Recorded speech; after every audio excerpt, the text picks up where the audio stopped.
Hi, I'm Phil Escamilla, and I'm the Associate Singles Pastor at Bayside Church. You know, the other day, my wife Lisa and I, we were at the park, and we were with our daughter Gabby, and we had her on a swing, and we were just rocking her back and forth, and she just had the biggest smile on her face, and she could have kept doing it forever, just going back and forth, rocking on the swing. But then after a while, we decided it was enough, and playtime was over, and I reached to get Gabby off the swing, and I picked her up, and she just started kicking her feet, and she started crying, and it was all she could do to stay right on that swing.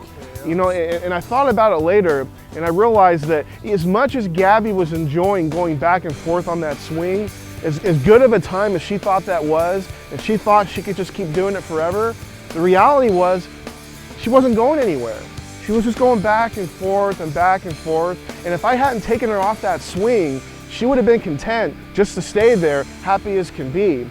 And I thought about it later, and I wondered that if God doesn't work like that in our lives, that sometimes we kind of get in a routine, we're just kind of going back and forth, happy as can be. But the reality is God's like, I want to take you off the swing, and I want to give you something that you never would have picked for yourself, but that it will be better than anything you've ever imagined. He wants to take us from our routine and put us into someplace new. Our reaction is, no, Daddy. We kick and we scream and we'll do anything to avoid that.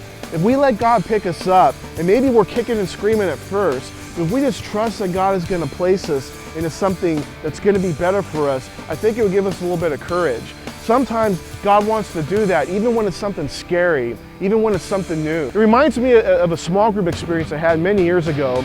I remember trying to drive there, and this is before GPS, so I'm trying to look at a map, and I'm trying to read the street signs, and it's dark and it's hard to see. And when I finally got inside the house, everyone was sitting around a room in the living room. I, of course, was a few minutes late, and everybody was really friendly.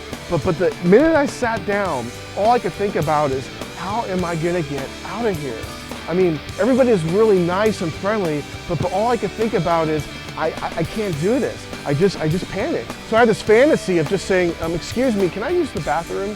And then I was gonna walk into the bathroom, open the door, and I was gonna shut the door behind me, and I was gonna lock it, and then I was gonna open up the window, and I was gonna take my Bible and throw my Bible out the window, then I was gonna follow it out the window, and I was just gonna run, leave my car, leave everything, and just hope that everything would be okay.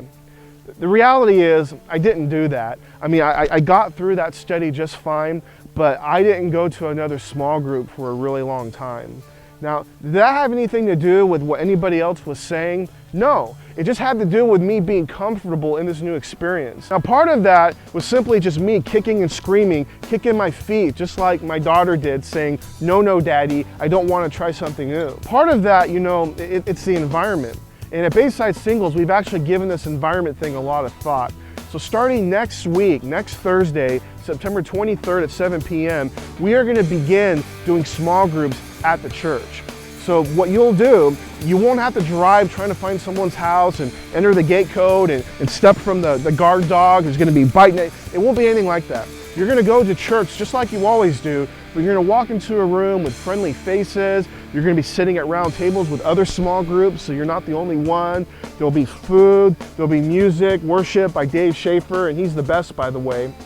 It'll just be a very comfortable environment. So here's the question I have for you, is you're hearing about these small groups, and maybe there's a part of you that's still wanting to kick your feet, that's still saying, you know what, I'm doing just fine the way I am.